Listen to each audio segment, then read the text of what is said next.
பிரின்சி முட்டை வறுத்துன்னு வரியா? சரி போறேன். உங்களுக்கு ஆம்லேட்டா பொம்ப்ளேட்டா? பொம்ப்ளேட்டா? அது என்ன பொம்ப்ளேட்டு? அது நான் குக் வித் ஏமலில கத்துக்கினேன். சரி, ஆம்லேட் சாப்பிட்ருக்கேன், ஆனா பொம்ப்ளேட் சாப்பிட்டதில்ல. சரி நம்ம இடத்தையே கொடு. என்னடா இது, நம்ம சாப்பிட்டே முடிச்சிட்டோம் ஆனா ஒன்றும் முட்டை வரல. ஒருவேளை நம்ம பொம்ப்ளேட் கேட்டதுனால லேட்டா வருதோ?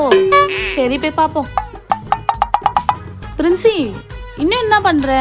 அண்ணி முட்டை வறுத்துட்டு தான் இருக்கேன், ஆனா வெந்துச்சா இல்லையான்னு தெரியலையே. இங்க கொஞ்சம் பாருங்க.